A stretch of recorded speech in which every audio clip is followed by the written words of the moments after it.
Hello everyone, this is Alex Ding, and today I'm going to be playing a 15-minute game with 2100 player Aakaash Meduri. Departed. So yeah, I'm just going to challenge him.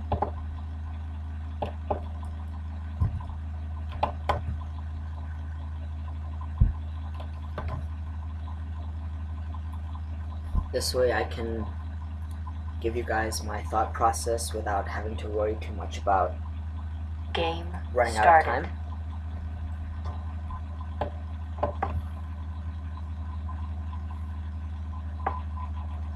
Okay, here I'm going to play normal Sicilian stuff, an open Sicilian.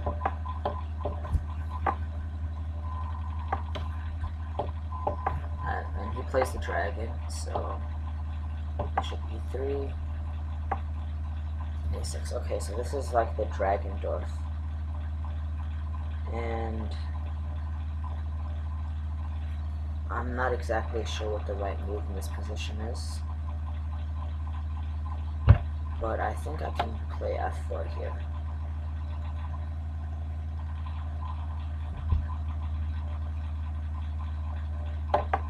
Yeah. And actually, if he plays knight g4 here, I'll just play bishop g1, maintaining that bishop. And that knight on g4 is going to be pretty awkwardly placed. So here, if he goes with bishop g7, I think I'm just going to develop normally with like bishop e2, and then castle. That seems pretty good for me. Let's see, what else does black have? Okay, he has knight bd7, and here, what is he threatening?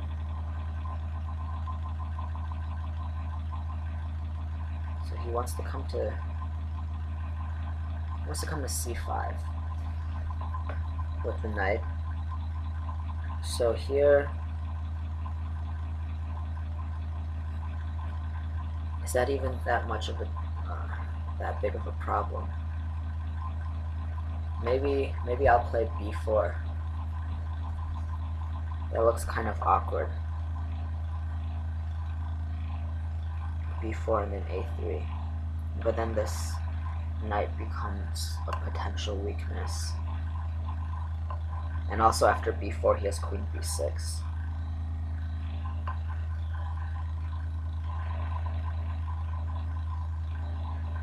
So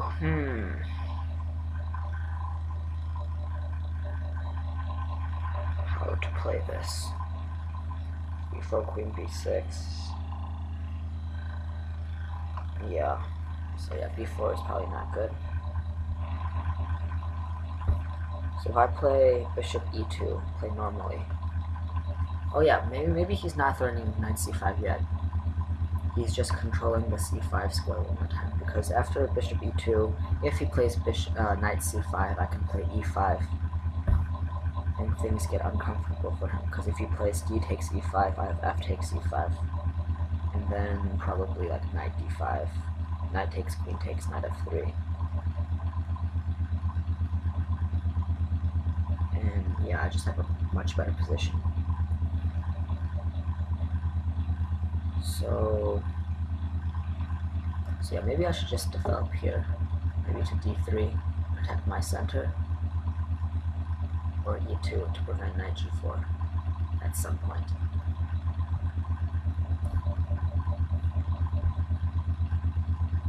Because I really do want a castle soon, but maybe there's a better move here. Maybe queen f3 and then castle queenside.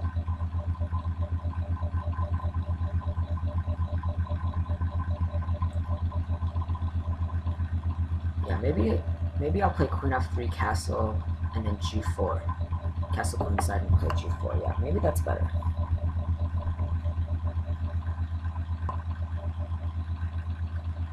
So this becomes like a normal dragon position, except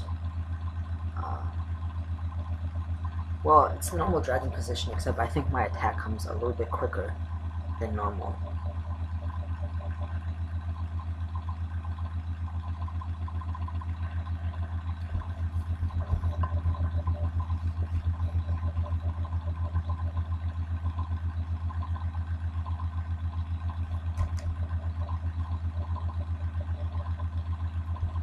So here, our potential variation might be bishop g7, castle long, castle short, and then maybe g4.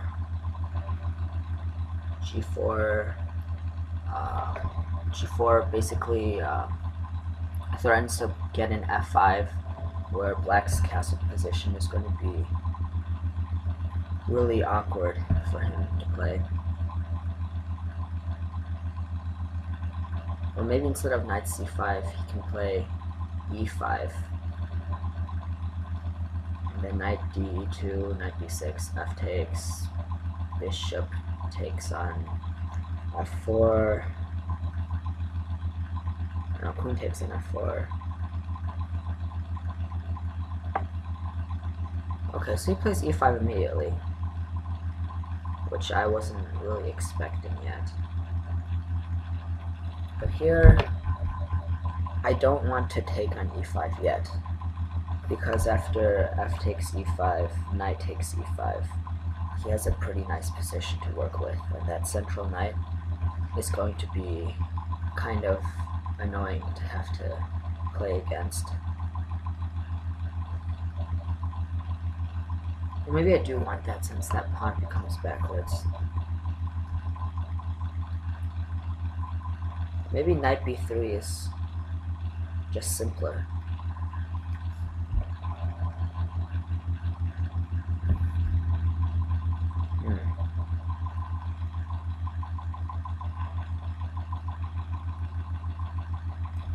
What happens if I just ignore this knight capture and I just castle? That looks very interesting. After castle's long, e takes d4, bishop takes d4.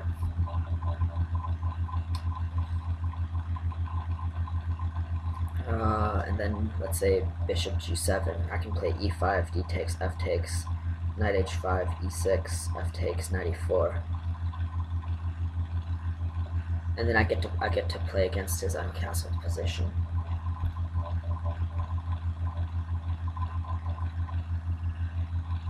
If after I play e6, he decides to castle to try to get his king out of the center, maybe I can play bishop takes g7, knight takes g7, and then pawn takes d7, I get my minor piece back, and he loses his most important piece. So maybe he has to play f takes e6. That's interesting. It's very interesting.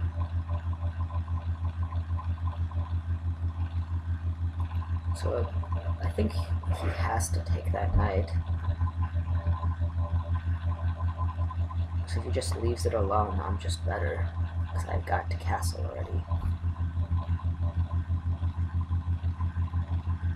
So yeah, what happens after e takes d4, bishop takes d4? Is there really a move to take advantage of my position? Because e5 is usually coming no matter what.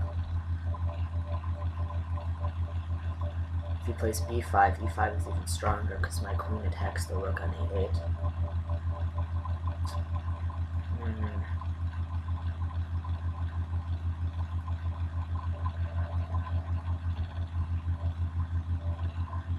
If he plays knight c5, e5 doesn't work yet because of bishop g4 skewering my rook on d1 and my queen on f3.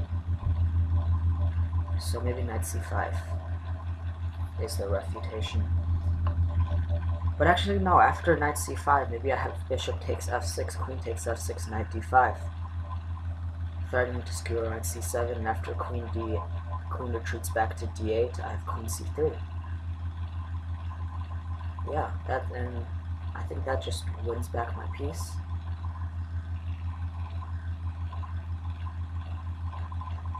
plus interest, right? Because it's an exchange. So if he plays rook g8, knight f6 wins in exchange. If he plays f6, then maybe b4. And of course, if his knight on c5 takes my pawn on e4, I can just play rook e1, pinning that knight, and then I win it back. And if he retreats back to e6, I play f5.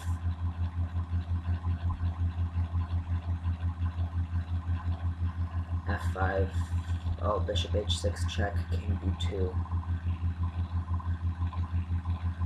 And yeah, I think I'm just better in all those positions. So why does castling work here?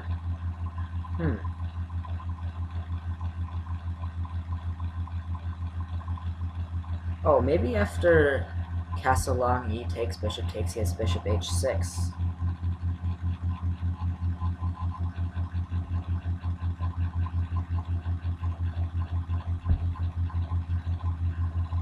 What do I do after bishop h6?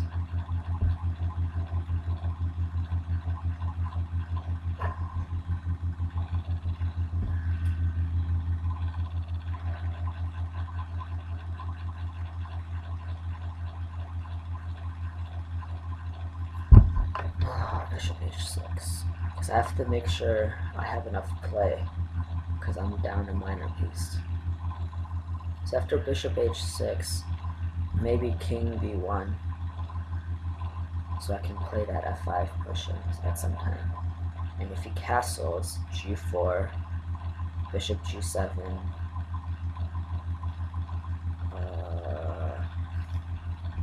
okay, I'm running really low on time here. So after bishop g7, bishop e2, knight e8 to try to trade pieces and stuff. I think I have enough initiative because he hasn't developed anything. So yeah, I think I'm just gonna castle here. Ooh, it's exciting. So maybe he'll... Well, actually, if I were him, I'd just take the knight immediately, because there's no immediate tactic, you know, to win the position. I just have to make sure I can keep up the pressure. So yeah, let's look at that bishop h6 line a little bit more in depth. After bishop h6, king b1 seems to be the normal move, and maybe that's a little bit too slow because it allows black to castle. So maybe I play bishop e2 after bishop h6. Castles, g4, of course, again threatening to fork the knight on f6 and the bishop on h6. Bishop g7, g5, probably knight h5, bishop takes g7, knight takes g7, rook takes d6. Rook takes d6 and e5, and yeah, my position is favorable, and I get a pawn back. So maybe not knight h5, maybe he wants to play knight e8 to guard that d6 pawn instead of knight h5. So maybe he plays knight e8, bishop takes g7, king takes g7, and now rook takes d6 doesn't work because it's defended by the knight on e8. So here, after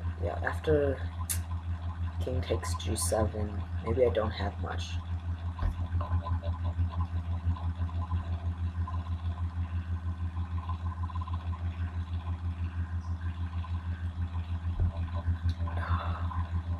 Maybe I'll have to play h4 or something.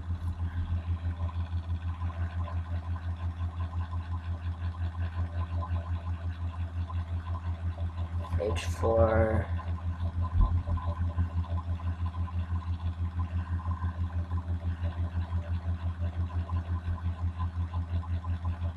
h4, b5, and then h5. Oh, it's starting to get hard to see where the pieces are.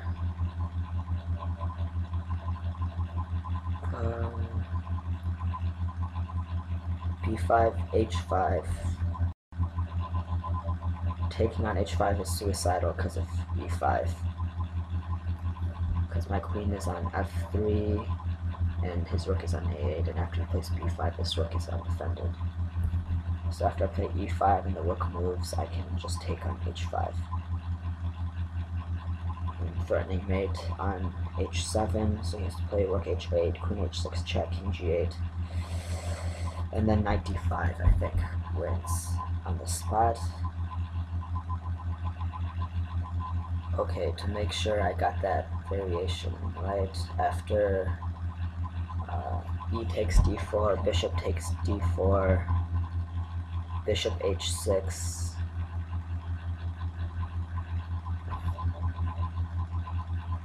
bishop H6, bishop E2,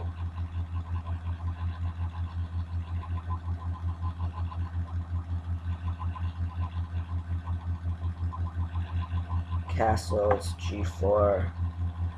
Oh man, he doesn't take it. That's annoying. Actually, that's very annoying. But after queen C7, maybe I'm just better. After knight B3.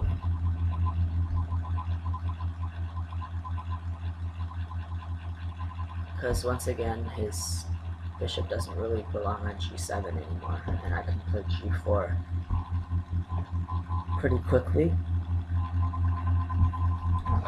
Maybe on another video I'll look over this game more in depth if he takes on D4, just to see what would happen.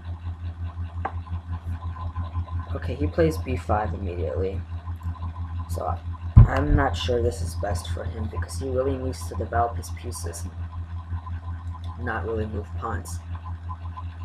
So here I think I'm just going to resolve a little bit of pressure on E5, open up the position, and really exploit his king in the center, because yeah, he hasn't played bishop G7 or bishop E7 to castle. So after F takes E5, maybe this is too fast. F takes E5, D takes E5, and then bishop D3.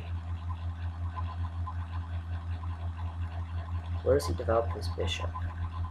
Yeah, maybe I can just take and slowly put pressure on his position. Yeah, take. And if he takes with the knight, I can just take on F6. Obviously, because, yeah, the knight is the only thing defending the knight on F6. So D takes is forced, and then bishop D3, connect my rooks. So he really needs to develop his bishop somewhere. So bishop D6 doesn't really do anything. And also maybe after bishop D6 I can just take on B5 with the bishop.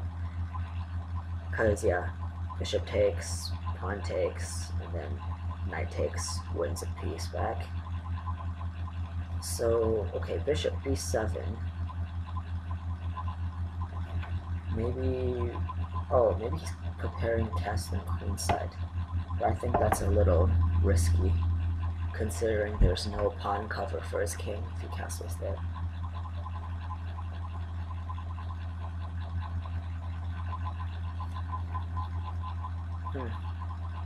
So yeah, he still needs to solve the problem with his bishop. Bishop B4, and then I think bishop G5 wins, because he has to defend that somehow. If he takes on C3, B takes C3, and then he moves his knight to G8. No, he can't even move his knight to G8 because of mate. So yeah, he just loses that knight, so I'm winning.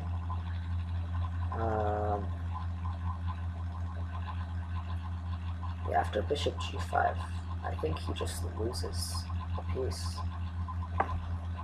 Okay, so he plays bishop g7, and maybe he's just castling kingside now, but of course that bishop sucks on g7 since it's hitting nothing and hitting his own pawn on e5. So here, maybe I can make a preemptive strike with g4, because I'm pretty sure he's going to castle kingside. If he castles queenside, I play g5, knight h5, bishop takes b5, and I win. g5, knight h5, bishop takes b5, pawn takes b5, knight takes b5, queen b8, bishop a7. Yeah, so yeah, that wins. Okay, so yeah, he castles kingside as expected.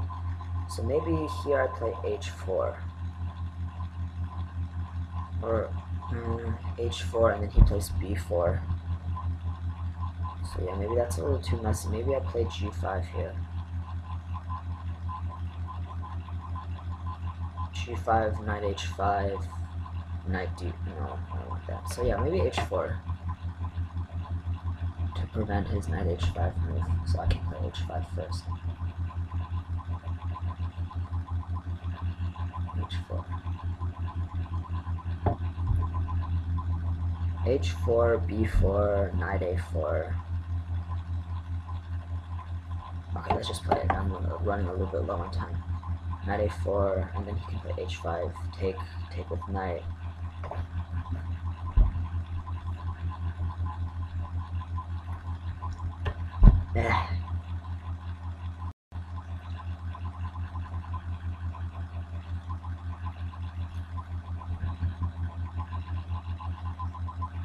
I mean, it's pretty obvious white is probably a little bit, if not a lot, better in this position.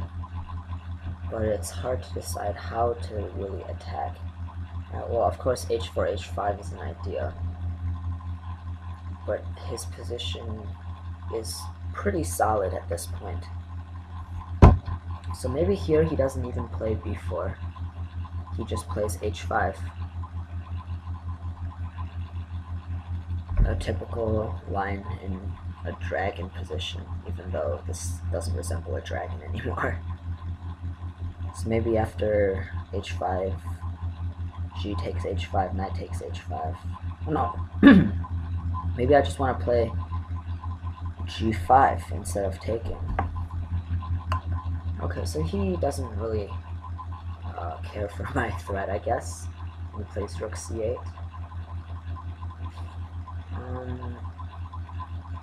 Okay, so I can't play h5 yet because of b4. So yeah, h5, b4, knight e2, and then he takes on e4. Knight takes e4. And of course, if I trade here, he can take and he's threatening stuff. So yeah, he temporarily prevents that, but maybe I can play king b1.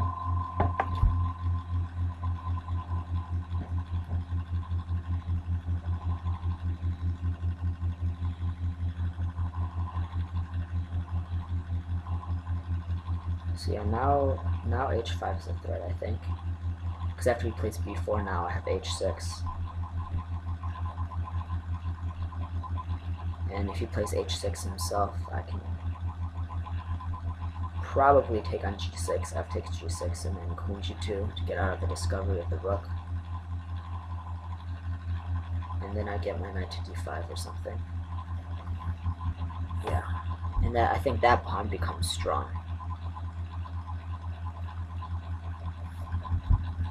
So yeah, all my play right now is based on the fact that his pieces aren't very well placed.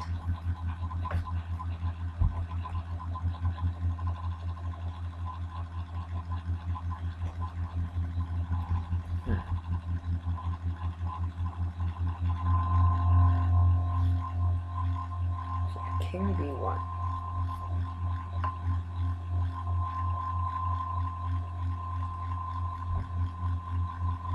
What does he do here? How does he get his pieces into play? Because yeah, that bishop on g7 is just so bad.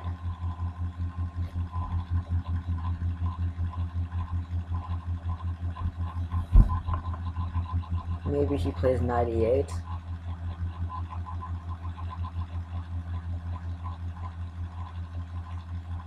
And then bishop f6 maybe. Knight e8 and then bishop f6 and try to get it to e7 so it has some use instead of just hitting his own pawn on e5.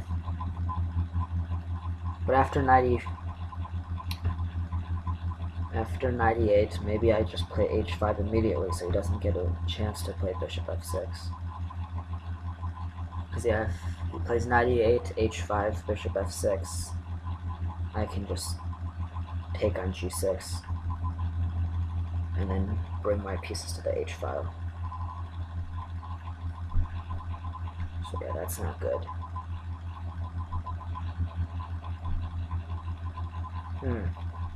Maybe after knight e8, h5, knight d6.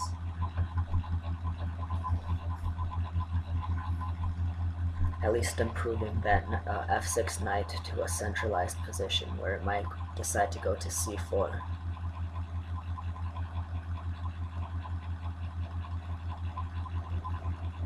And of course knight d6 also threatens,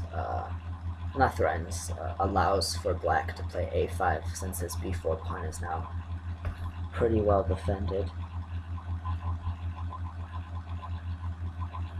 And of course I don't want to take on b5, because after knight takes b5, bishop takes b5, queen takes c2 check, king a2, and bishop takes e4, and my position falls apart. So yeah, he can play a5 at that point.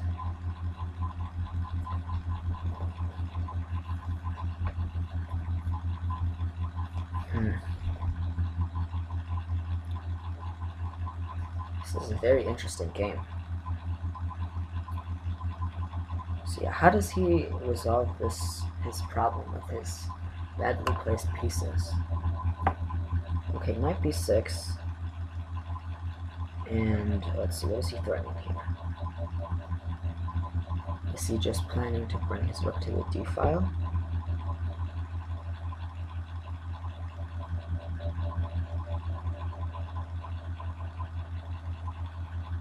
Maybe this is his way of playing knight c4 immediately. I don't really know what knight b6 does. Knight a4?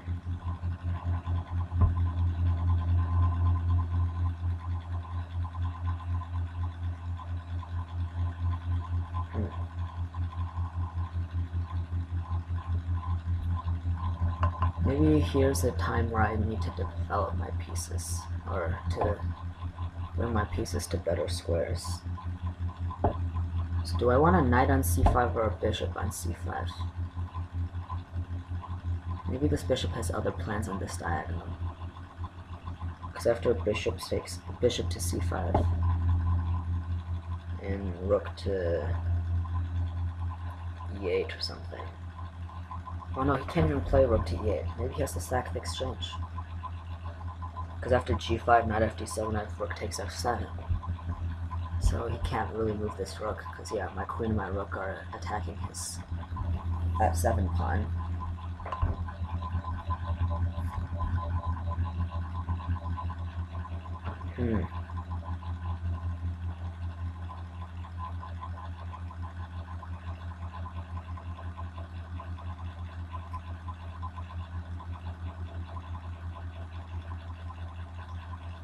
Oh wait, no, never mind. His queen defends f7.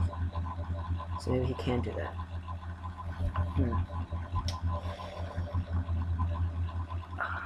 So rook e8, g5. So bishop b5, rook e8, b5, g5, knight h5. Oh, maybe I have knight takes b5, a takes b5. No, bishop takes b5, a takes b5, knight takes b5. Bishop takes e4, queen takes e4. To prevent that threat. So yeah, maybe I want to play bishop c5 here.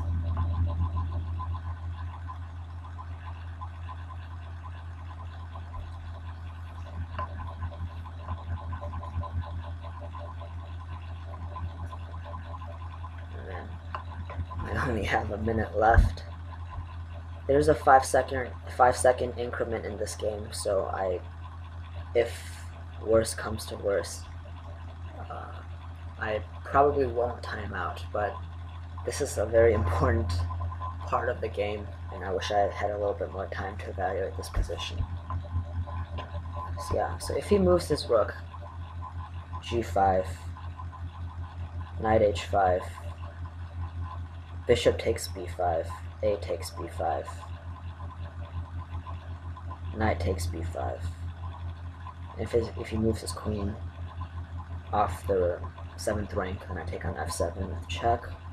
If he moves his queen, yeah, he can't really move his queen anywhere else, because after bishop takes b5, he can't come to d7 anymore, and then e7 is guarded by the bishop. So I win that pawn by force.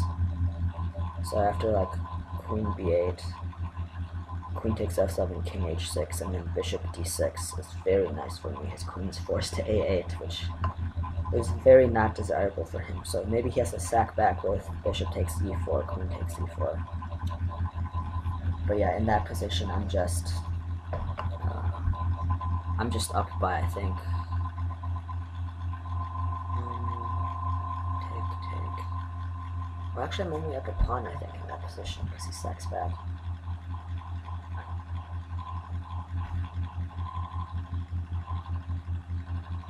Well, it's okay. Being up a pawn is still good, and I mean, I still have lots of pressure on his position.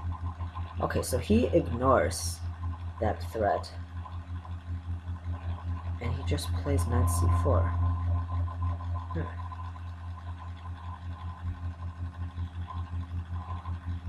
Does he have ideas of, after I take on f8, he has like knight takes b2 or something to try to undefend my knight on c3?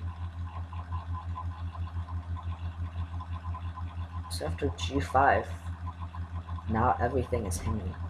His rook is hanging, his knight is hanging. Time warning. Oh shoot, 18 seconds. Okay, g5.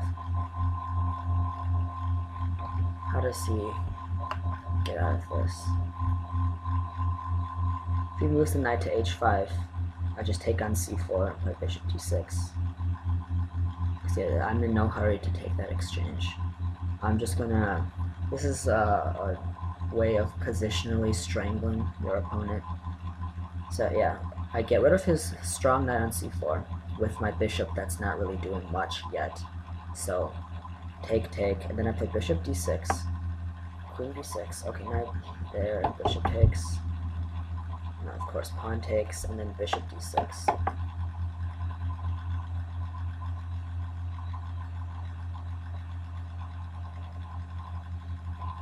So yeah, notice how all my pieces are better than his pieces are. And then knight c5. See, my bishop is stronger than his bishop. My knights are a lot more active than his knights. And my rooks are on open files achieving concrete ideas. So after that, I can win an exchange with knight d7. Actually, I can just, yeah, win an exchange with knight d7. Queen c6. Now, do I just take?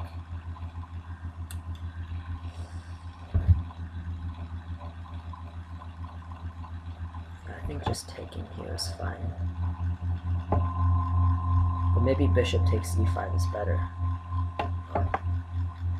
Bishop takes e5. If he takes on e5, then of course I just take on e5 with the knight, and then I take f4. So yeah, I get rid of the defender of f4. So yeah, I just take this, I think. So yeah, my material advantage will decide this game. So yeah, here, queen f6. Yep, it's over. Okay, bishop c8. Bishop e8, sorry, and then knight d5. Threatening knight e7. Check. So yeah, I think this is GG. Black forfeits on time. Okay, so he runs out of time, and this video is getting a little bit too long, but I think I'm going to go over this game in another video later on.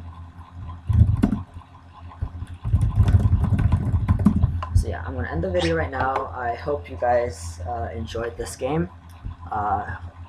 Certainly the game would have been a lot more exciting if you played e takes d4 to really challenge my sacrifice. But yeah, thank you guys for watching, and I'll see you guys next time.